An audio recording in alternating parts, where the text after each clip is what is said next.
going to talk a little bit today about something I call the theory of momentum. But first, let me show you where I'm at.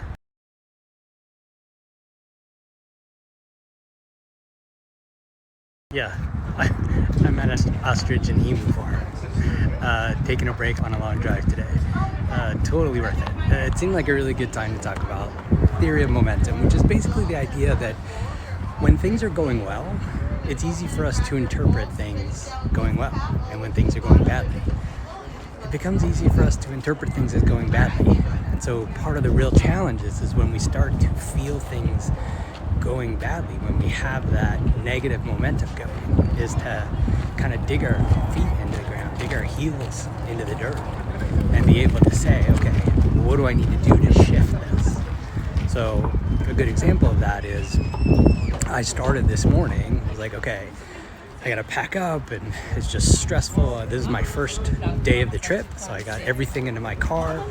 I packed it up, I was all excited, and then it was like, wait, I gotta have this issue, and then I've got that issue, and it was beginning to easy to see like, oh, it was gonna be one of those days, you know?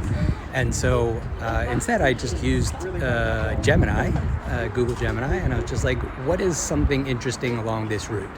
And it gave me this, and I was like, okay, this is gonna be so silly.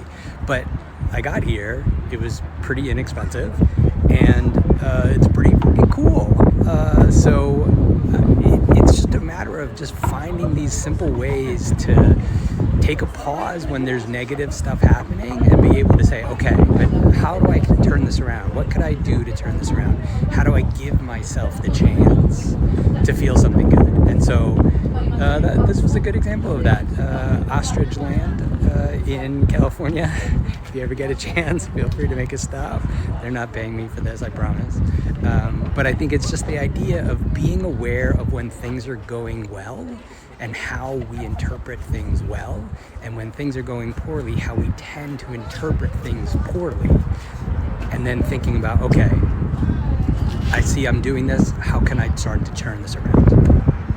Okay, let's breathe together.